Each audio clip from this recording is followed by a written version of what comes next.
चलिए दोस्तों, उत्तरी अमेरिका महाद्वीप के बाद आज बात करते हैं दक्षिण अमेरिका महाद्वीप के भौगोलिक तथ्यों के बारे में। दोस्तों यकीन मानिए कि यदि आपने यह पूरी वीडियो देखी तो दक्षिण अमेरिका के भौगोलिक तथ्यों में से लगभग आप सभी तथ्य जान पाएंगे, जो कि आपके लिए प्रतियोगी परीक्षाओं के हिसाब से काफ़ी महत्वपूर्ण है। चलिए सबसे पहले दक्षिण अमेरिका की स्थिति की बात करते हैं। देखिए दोस्तों, दक्षिण अमेरिका जो महाद्वीप है वो पूरा दक्षिणी गोलार्ध में नहीं है। इसके ब्राज़ील देश से भूमध्य रेखा गुजरती है, लेकिन इसका बहुत कम भाग ब्राज़ील और कुछ देश जैसे वेनेजुएला, कोलंबिया, ये देश भूमध्य रेखा से ऊपर है। लेकिन दक्षिण अमेरिका महाद्वीप का लगभग 85% भाग दक्षिणी गोलार्ध में पड़ता है। इसके उत्तर में देखिए कैरेबियन सागर तथा पनामा नहर है, पूर्व व उत्तर पूर्व में अटलांटिक महासागर है, पश्चिम में प्रशांत महासागर और दक्षिण में अंटार्कटिक महासागर, जैसा कि आप चित्र में देख सकते हैं। भूमध्य रेखा इस महाद्वीप के उत्तरी भाग से एवं मकर रेखा मध्य से गुजरती है। इस कारण इस महाद्वीप का अधिकांश भाग उष्णकटिबंध में पड़ता है।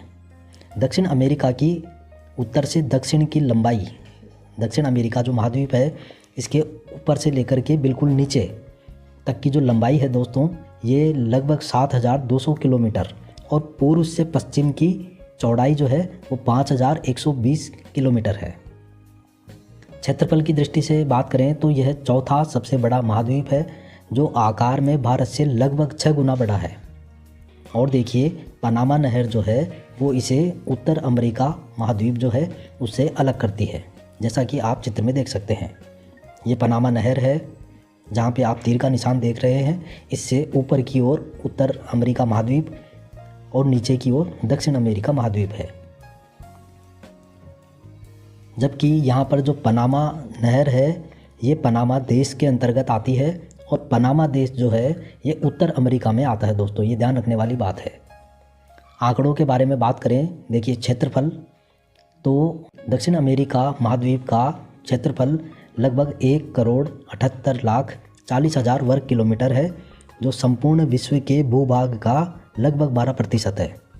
जनसंख्या की बात करें तो 41,13,492 इसकी जनसंख्या है दक्षिण महाद्वीप की। इसकी जनसंख्या है दक्षिण अमेरिका महाद्वीप की, और जो लगभग संपूर्ण विश्व की 5.7% है। जनसंख्या घनत्व की बात करें तो 21.4 व्यक्ति प्रति वर्ग किलोमीटर जनसंख्या घनत्व है।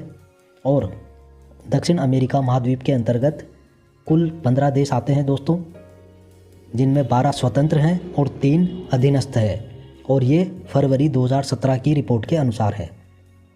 और ये 3 अधीनस्थ देश कौन कौन से हैं दोस्तों? देखिए पहला है फॉकलैंड द्वीप समूह, जो ब्रिटेन के अंडर में है, अर्थात ब्रिटेन के आधिपत्य में है। दूसरा है दक्षिण जॉर्जिया और दक्षिण सैंडविच द्वीप समूह, यह भी ब्रिटेन के आधिपत्य में है।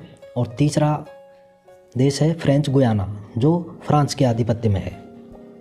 चलिए मानव प्रजातियों की बात करते हैं। बोलीविया व पेरू जैसे दक्षिण अमेरिकी देशों की अधिकांश जनसंख्या यहाँ के मूल निवासियों के वंशज जैसे क्वेशुआ और आयमारा से बनी है।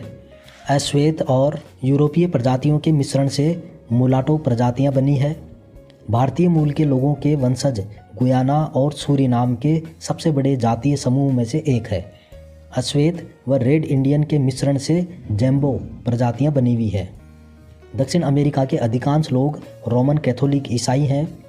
इसके अलावा देखिए दक्षिण अमेरिका महाद्वीप का क्षेत्रफल की दृष्टि से सबसे बड़ा देश ब्राज़ील और सबसे छोटा देश फॉकलैंड है। जनसंख्या की दृष्टि से भी ब्राज़ील दक्षिण अमेरिका का सबसे बड़ा देश है, अर्थात ब्राज़ील जो है वो जनसंख्या और क्षेत्रफल दोनों हिसाब से दक्षिण अमेरिका महाद्वीप का सबसे बड़ा देश है। चलिए आगे बात करते हैं दक्षिण अमेरिका महाद्वीप की प्रमुख नदियों के बारे में। जैसा कि आप जानते हैं सबसे प्रमुख नदी है अमेज़न नदी, जो परीक्षा की दृष्टि से भी बहुत इम्पोर्टेंट है। यहाँ से काफ़ी प्रश्न प्रतियोगी परीक्षाओं में पूछे जाते हैं। चलिए हम लगभग सभी तथ्यों की बात करेंगे। देखिए लंबाई की दृष्टि से यह विश्व की दूसरी सबसे लंबी नदी है। लंबाई के हिसाब से विश्व की दूसरी सबसे लंबी नदी है। जैसा कि आप जानते हैं पहले नंबर पर नील नदी आती है और अमेज़न नदी दूसरे नंबर पर है, जबकि पानी के आयतन की दृष्टि से विश्व की प्रथम नदी है। ये इम्पोर्टेंट सवाल है। पानी के आयतन के बहाव के हिसाब से अगर देखें तो विश्व की प्रथम नदी है अमेज़न। इसके अलावा और देखिए, यह दक्षिण अमेरिका के 8 देशों से होकर के गुजरती है। ठीक है दोस्तों, अमेज़न के वर्षा जंगल दुनिया के सबसे बड़े वन हैं। अमेज़न के जो वर्षा जंगल है, वर्षा वन जिन्हें कहते हैं, वो दुनिया के सबसे बड़े जंगल हैं। अमेज़न के वर्षा वन पृथ्वी की कुल ऑक्सीजन उत्पादन में 20% से ज़्यादा का योगदान देते हैं। देखिए दोस्तों, पृथ्वी पर जो वायुमंडल है, इसमें जो ऑक्सीजन है, हम जानते हैं कि ये वनस्पतियों के द्वारा ये ऑक्सीजन मेंटेन की जाती है। यहाँ पर अमेज़न जो जंगल है, अमेज़न के वर्षा वन, ये वायुमंडल में लगभग 20% से ज़्यादा योगदान देते हैं ऑक्सीजन देने में। अतः इसी कारण इन्हें पृथ्वी का फेफड़ा भी कहते हैं। ठीक है दोस्तों, अमेज़न के वर्षा वन पृथ्वी का फेफड़ा कहलाते हैं। अमेज़न की 1100 से अधिक सहायक नदियां हैं, जिनमें से 17 नदियों की लंबाई 1500 किलोमीटर से ज़्यादा है।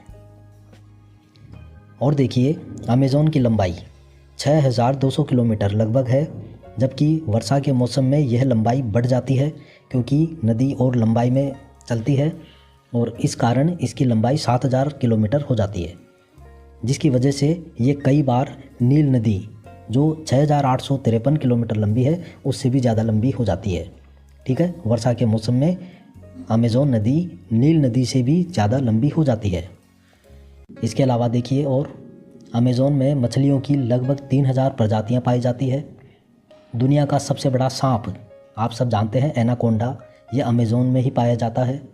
वर्षा के मौसम में इस नदी की चौड़ाई कहीं कहीं पर 190 किलोमीटर तक हो जाती है।